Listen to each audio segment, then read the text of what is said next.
दोस्तों काफ़ी अच्छी खबर है। देखेंगे पटना हाई कोर्ट के द्वारा एक बार फिर से आदेश जारी की गई है आउटसोर्सिंग कर्मचारियों के लिए। इससे पहले भी कुछ दिन पहले इस तरह से आदेश आई हुई थी कोर्ट का, लेकिन माननीय मुख्यमंत्री जो है इसे अप्रूवल नहीं दिए थे बिहार में आउटसोर्सिंग कर्मचारियों को। देखेंगे एक बार फिर से जो है संविदा कर्मचारी एवं आउटसोर्सिंग कर्मचारी को जो समान काम का समान वेतन होना चाहिए, और जो सेवा वापसी और अन्य तरह की जो भी प्रकार की कष्ट हो रहा है आउटसोर्सिंग कर्मचारी को, इसके लेकर देखेंगे पटना हाई कोर्ट ने एक महत्वपूर्ण फैसला सुनाया है आप लोग के हित में।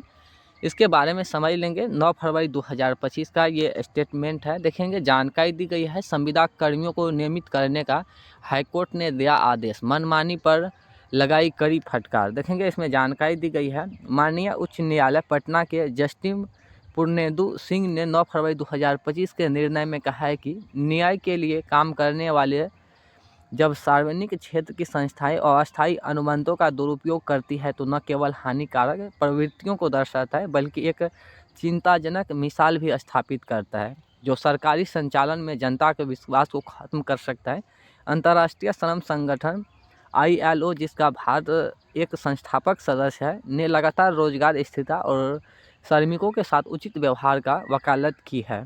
और देखिए यहाँ पे जानकारी दी गई है ILO की बहुराष्ट्रीय उद्यम घोषणाएं और कंपनियों को स्थिर रोजगार प्रदान करने और रोजगार स्थिरता और सामाजिक सुरक्षा से संबंधित दायित्वों का पालन करने के लिए प्रोत्साहित करती है। यह सब बात पर जोर देता है कि उद्यमों को रोजगार सुरक्षा को बढ़ावा देने में अग्रिम भूमिका निभानी चाहिए, खास करके ऐसे संदर्भों में जहां नौकरी छूटने के दीर्घकालीन बेरोजगारी बढ़ सकती है। यह एक परेशान करने वाली वास्तविकता है कि अस्थायी कर्मचारी खासकर सरकारी संस्थानों में अक्सर शोषण के बहुआयामी रूपों का सामना करते हैं। देखिए खासतौर पर यहाँ पे जानकारी दी गई है कि जो आउटसोर्सिंग कर्मचारी है सरकारी विभागों में जो है ये शोषण के शिकार हो जाते हैं, ये भी यहाँ पे जानकारी दी है। और देखिए जानकारी दी गई है यद्यपि अस्थायी अनुबंधों का मूल उद्देश्य अकाल्पनिक या मौसमी आवश्यकताओं को पूरा करना हो सकता है, लेकिन वे कर्मचारियों के प्रति दीर्घकालीन दायित्वों के बचने का एक तरीका बन गए हैं। ये प्रथाएं कई तरीके से प्रकट होती है। अस्थायी लेवल का दुरुपयोग किसी संस्थान के कामकाज के लिए आवश्यक आपूर्ति और अभिन्न कार्य के लिए नियोजित कर्मचारियों को अक्सर अस्थायी या अनुबंधित के रूप में लेबल किया जाता है, भले उनकी भूमिकाएं नियमित कर्मचारी की तरह हो। और देखिए जानकारी दी गई है इस तरह के गलत वर्गीकरण के कर्मचारियों को समान काम करने के बावजूद नियमित कर्मचारियों को समान सुरक्षा और लाभ से वंचित किया जाता है। देखिए साफ तौर पे कोर्ट का कहना है कि जो सरकारी विभाग में आउटसोर्सिंग कर्मचारी कार्यरत है तो ये शोषण के शिकार हो जाते हैं और कई तरह के जो लाभ मिलना चाहिए इनसे वंचित रह जाते हैं। और यहाँ देखिए जानकारी दी गई है मनमाना बर्खास्ती। अस्थायी कर्मचारियों को अक्सर बिना किसी कारण या नोटिस को बर्खास्त कर दिया जाता है, जैसे कि वर्तमान मामला में देखा गया है कि यह प्राथमिक न्याय के सिद्धांतों को कमजोर करती है और कर्मचारियों को उनकी सेवा गुणवत्ता या अवधि की परवाह किए बिना निरंतर असुरक्षा की स्थिति में डालती है। देखिए जो मनमानी करती है इसके ऊपर भी यहाँ पे जानकारी दी गई है कि अस्थायी कर्मचारी को अक्सर बिना किसी कारण या नोटिस को जो है सेवा वापस कर देते हैं, तो ये भी आउटसोर्सिंग कर्मचारी के ऊपर होता है काफ़ी सारे विभागों में। और यहाँ देखिए जानकारी दी गई है कि कैरियर प्रगति की कमी। अस्थायी कर्मचारी अक्सर खुद को कौशल विकास प्रोन्नति या अन्य अवसरों से वंचित पाते हैं। वेतन में वृद्धि से वे अपनी भूमिकाओं को अस्थिर रहते हैं, जिसके उनके और उनके नियमित समकक्षों के बीच एक प्रणालीगत असमानता पैदा होती है, जबकि उनका योगदान समान रूप से महत्वपूर्ण है।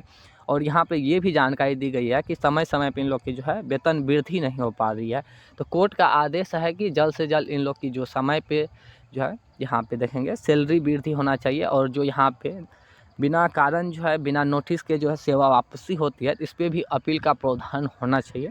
ये कोर्ट का आदेश है। बाकी अगर नीतीश कुमार इसे अप्रूवल देते हैं तो काफ़ी अच्छा है, क्योंकि कोर्ट का ये दूसरी बार आदेश है।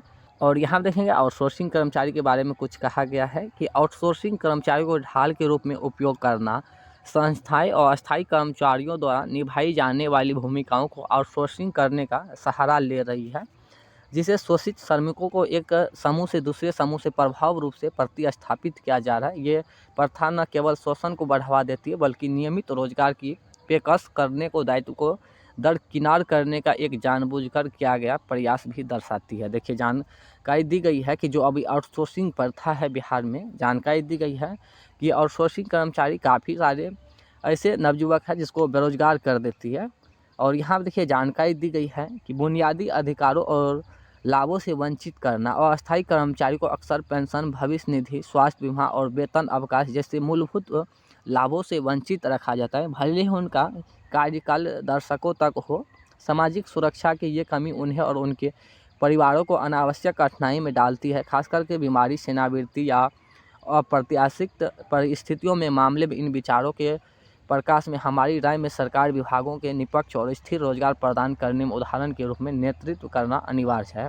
देखिए यहाँ पे जानकारी दी गई है कि पेंशन, भविष्य निधि और बीमा जो होना चाहिए इन लोग की, ये अन्य तरह की जो भी है ये सभी लाभों से वंचित रह जाते हैं। और लास्ट वाले पॉइंट है काफ़ी महत्वपूर्ण है आप लोग के लिए, श्रमिकों को विस्तारित अवधि के लिए अस्थायी आधार पर नियुक्त करना, खास करके जब उनकी भूमिकाएं संगठन के कामकाज के लिए अभिन्न अंग होती है, न केवल अंतर्राष्ट्रीय श्रम मानकों का उल्लंघन करता है बल्कि संगठन को कानून चुनौतियों का सामना भी करता है और कर्मचारी मनोबल को कम करता है।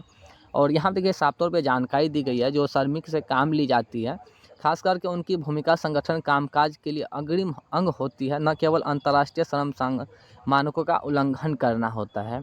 और देखिए जानकारी दी गई है यहाँ पे निष्पक्ष रोजगार प्रथाओं को सुनिश्चित करने सरकारी संस्थान अनावश्यक मुकदमेबाजी के बोझ को कम कर सकते हैं, नौकरी की सुरक्षा को बढ़ावा दे सकते हैं और न्याय और निष्पक्ष के सिद्धांतों को बनाए रख सकते हैं जिन्हें उन्हें अपना चाहिए। ये दृष्टिकोण अंतर्राष्ट्रीय मानकों के रूप है और निजी क्षेत्र के लिए एक सकारात्मक मिसाल कायम करता है, जिससे देश में श्रम प्रथाओं के समग्र बेहतरीन में योगदान मिलता है। उपरोक्त अवलोकन निर्देश के साथ वर्तमान रिक्त याचिका का निपटारा कर बिहार सरकार को निर्देश दिया गया है कि अविलंब संविदा कर्मचारियों को नियमित करें।